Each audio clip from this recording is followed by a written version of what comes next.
ఉమ్, ఆయుర్వేద సంచి గురించి ఈ రోజున నేటి ప్రపంచంలో ఆయుర్వేదం అనే విషయాన్ని గురించి ఏం చెప్పారో డాక్టర్ దామి రాజారెడ్డి గారు రచించిన ఈ వ్యాసం గురించి తెలుసుకుందాం.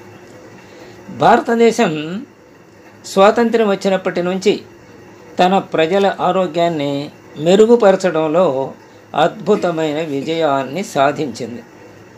స్వాతంత్ర్యం వచ్చే సమయానికి కేవలం 33 సంవత్సరాలుగా ఉన్న మనిషి సగటు ఆయుర్దాయం 2023 నాటికి 72 సంవత్సరాలకు పెరిగింది. మాతా శిశు మరణాల రేటు గణనీయంగా తగ్గింది. ప్రపంచ సగటుతో పోలిస్తే భారతదేశం చాలా నేడు ఆరోగ్య ప్రమాణాలలో గణనీయంగా వెనుకబడి ఉండటం మాత్రం ఇంకా విచారకరమే ఇప్పటికీ కూడా. అంటే మిగతా దేశాలతో పోలిస్తే వాళ్ళ సగటు వయసు ఇంకా ఎక్కువ అన్నమాట ఇప్పటికైనా. ప్రాణాంతకమైన మధుమేహం, క్షయ, నాడీ సంబంధిత వ్యాధులకు చివరకు క్యాన్సర్కు ప్రపంచ రాజధానిగా భారత్ను పరిగణిస్తున్నారు. అంటే ఈ కేసులన్నీ మిగతా దేశాల్లో కంటే ఇక్కడ ఎక్కువగా ఉన్నాయన్నమాట. అయితే క్షయ తగ్గింది, మధుమేహం మాత్రం పెరుగుతోంది బాగా. నాడీ సంబంధిత వ్యాధులు కూడా ఇప్పుడు ప్రస్తుతం పెరుగుతున్నాయి. క్యాన్సర్ కూడా విపరీతంగా పెరుగుతుంది మన దేశంలో. కాబట్టి అందుకనే ఈ వ్యాధులకు ప్రపంచ రాజధానిగా భారతదేశాన్ని పిలుస్తున్నారు. అల్లోపతి అనేక అధునాతన సాంకేతిక పరిజ్ఞానాలతో వ్యాధుల నిర్ధారణలో గణనీయంగా ముందుకు సాగింది. అనేక రకాల యంత్రాలు వచ్చినాయి. ఆ యంత్రాల ద్వారా వ్యాధి నిర్ణయం జరుగుతుందన్నమాట గట్టిగా. అయితే వ్యాధి రాకుండా ఏం కాపాడవు, అవి శరీరంలో ఏ లోపాలు ఉన్నాయో అవి తెలుపుతాయి అంతవరకే. కానీ దీర్ఘకాలిక వ్యాధులను అరికట్టడంలో ఆధునిక వైద్యం విఫలమైంది. భారత్ తనదైన సమగ్ర ఆరోగ్య విధానం ఆయుర్వేదాన్ని ఒక గొప్ప సాంప్రదాయ సంపదగా కలిగి ఉంది. ఆయుర్వేదం నేడు ఎదుర్కొంటున్న ఆరోగ్య సమస్యలకు ఏమైనా పరిష్కారాలు అందిస్తుందా అంటూ ఒక ప్రశ్నావళిలో ఇచ్చి దానికి ఇవాళ ఆయుర్వేదం ఎలా ఉందో దేమి రాజారెడ్డి గారు తెలుపుతున్నారు. ముందుగా ఆయుర్వేదం, దాని పరిణామ క్రమం, ముఖ్య సిద్ధాంతాలను పరిశీలిద్దాం. ఆయుర్వేదం ఒక పురాతన హిందూ వైద్య విధానం. క్రీస్తు పూర్వం 2వ సహస్రాబ్ది నాటి అథర్వ వేద ప్రకారం ఇది బ్రహ్మ నుంచి ఉద్భవించింది. దక్ష ప్రజాపతి, ఇంద్రుడు, భరద్వాజుడు, ఆత్రేయుడు, అగ్నివేశుడు అంటే వీళ్ళందరూ ఋషులు. చివరికి వైద్యదేవుడిగా పూజించే ధన్వంతరి వంటి వారి ద్వారా ఇది సంక్రమించిందనమాట. బ్రహ్మ నుంచి వెలువడి ఈ క్రమంలో మనకి అందుబాటులోకి ఆయుర్వేదం వచ్చింది. ధన్వంతరి శిల్పం 12వ శతాబ్దానికి చెందిన రామప్ప ఆలయంలో ఉందని తెలుసుకోవడం ఆసక్తికరం. అది రామప్ప దేవాలయం ప్రపంచ వారసత్వ సంపద కింద గుర్తించారు దాన్ని. అందులో ధన్వంతరి శిల్పం ఉందన్నమాట. ఇటీవల యునెస్కో ప్రపంచ వారసత్వ ప్రదేశంగా ఈ రామప్ప దేవాలయం గుర్తించబడింది. ఆయుర్వేదం పేరు చెప్పగానే గుర్తుకు వచ్చే పేర్లు ఎవరంటే చరకుడు, సుశ్రుతుడు, వాగ్భటుడు. ఈ ముగ్గురు మనకు ఆయుర్వేదం అనగానే గుర్తొస్తారు. వాళ్ళ ముగ్గురి సేవ అంత ఎక్కువ ఉందన్నమాట ఆయుర్వేదంలో. సుశ్రుత సంహితను క్రీస్తు శకం 8వ శతాబ్దంలో అరబిక్ భాషలోకి అనువదించుకున్నారు అరేబియా వాళ్ళు. ఆ తర్వాత ఐరోపా దేశాలకు వెళ్ళింది ఇది. అక్కడి నుంచి సుశ్రుత సంహితలో 125 శస్త్రచికిత్స పరికరాల జాబితా ఉంది. అంటే అవన్నీ శస్త్రచికిత్స చేయటానికి ఉపయోగించే పనిముట్లు అన్నమాట. తక్షశిల తవ్వకాల్లో బయటపడిన శస్త్రచికిత్స పరికరాలను అక్కడ మ్యూజియంలో ప్రదర్శనకు ఉంచారు. తక్షశిల వెళితే మనం బీహార్లో ఉంది కదా, నలంద తక్షశిలలో, అక్కడ వెళితే అక్కడే అక్కడే అనుకుంటున్నాను.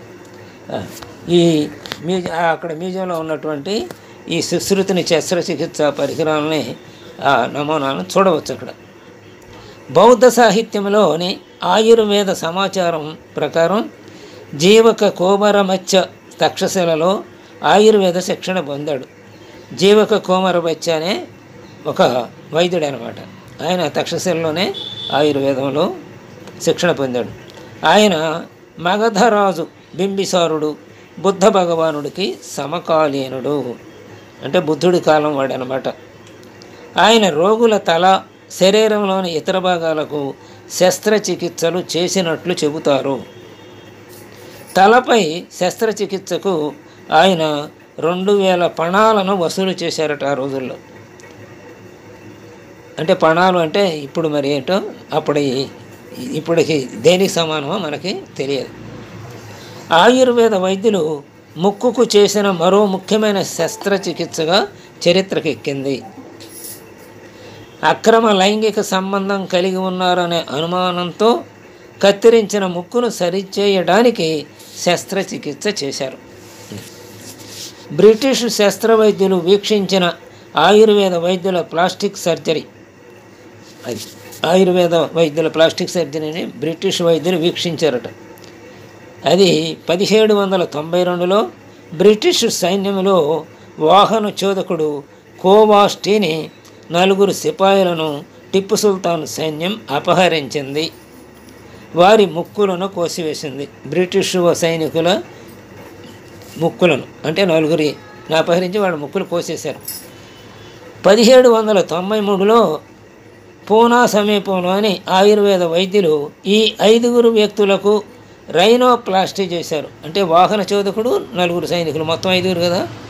వీళ్ళకి 1792లో వాళ్ళు వీళ్ళని అపహరించారు. ఆ తర్వాత ముక్కులు కోశారు. 1793లో వీళ్ళకి రైనోప్లాస్టీ చేశారన్నమాట, అంటే సర్జరీ చేశారు. ఈ ప్రక్రియను బ్రిటిష్ వైద్యులు థామస్ క్రూసో, జేమ్స్ ఫ్రైన్లే స్వయంగా చూశారు. ఈ వార్త మద్రాసు గెజెట్లో అక్టోబర్ 1790 నాటి లండన్ నుంచి వెలువడిన జెంటిల్మన్ అనే మ్యాగజైన్లో ప్రచురితం చేశారు. ఆ సమయంలో భారతదేశంలో ఈ శస్త్రచికిత్సలకు పూనాతో పాటు కాంగ్రా కూడా ప్రసిద్ధి చెందాయి. అంటే శస్త్రచికిత్సలకి 18వ శతాబ్దంలో పూనా, కాంగ్రా బాగా ప్రసిద్ధి చెందాయి అన్నమాట. ఇక సిద్ధ నాగార్జునుని రచనలు. ఆయుర్వేద వైద్యులు కొన్ని వ్యాధుల చికిత్సలో ఔషధాల వాడటం మరొక ముఖ్యమైన అంశంగా పరిగణించాలి.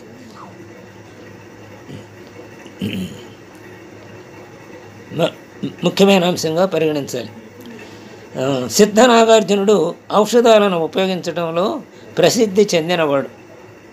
ఆ తర్వాత నాగార్జున పేరుతోనే నాగార్జున యూనివర్సిటీ కూడా మన నంబూరు దగ్గర, గుంటూరు దగ్గర ఉంది మనకి. అంతటి ఆయుర్వేదంలో ఈయన కూడా ఒక ముఖ్యుడే.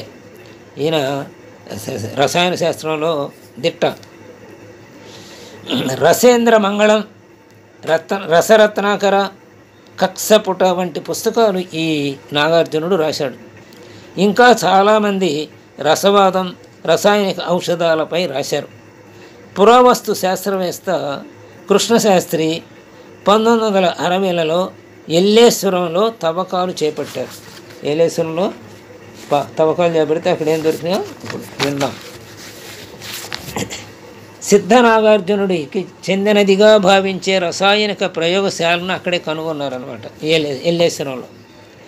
70 సంవత్సరాల క్రితం నా వైద్య శిక్షణ సమయంలో రక్తపోటుకు మొదటి ఔషధం సెర్పాసిల్, అదే సెర్పాగంధి. ఇది ఈ వ్యాస రచయిత పేర్కొన్నదనమాట. 70 సంవత్సరాల క్రితం ఈయన వైద్య శిక్షణలో సెర్పాసిల్ది రక్తపోటుకి వాడిన మొట్టమొదటి ఔషధం అంట. అదే సెర్పాగంధి అనే ఆయుర్వేద ఔషధం. అదే సెర్పాగంధి అనే ఆయుర్వేద ఔషధం. ఈ ఆయుర్వేద ఔషధాన్ని పార్కిన్సన్ వ్యాధికి 1970 నుంచి ఉపయోగిస్తున్నట్టు తెలుస్తోంది. 1970 నుంచి వాడుతున్నారంట. మరొక ప్రామాణిక ఔషధం ఎల్-డోపా. ఈ వ్యాధి వణుకుని పుట్టిస్తుంది, జడత్వాన్ని కలిగిస్తుంది. ముంబైలోని నాడీ వైద్యులు, పూనా సమీపంలోని ఆయుర్వేద వైద్యులు వణుకు చికిత్స కోసం తరతరాలుగా ఒక ఔషధాన్ని ఉపయోగిస్తున్నారని, అది ఎల్-డోపాకి అంటే ఇప్పుడు ఆధునిక శాస్త్రవేత్తలు కడుగుపెట్టినటువంటి ఎల్-డోపాకి సమానంగానే ఉందట. దాని రూపమే ఎల్-డోపా కూడా. అంటే అప్పుడు ఆయుర్వేద వైద్యులు వాడింది, ఇప్పుడు వాళ్ళు వాడుతున్నది ఒకటే అని అర్థం. గతంలో ఆయుర్వేద అంశాలను వెల్లడించే ఎంపిక చేసిన శాసనాలను గురించి క్లుప్తంగా ఇక్కడ ఇచ్చారు. అవి రేపు తెలుసుకుందాం.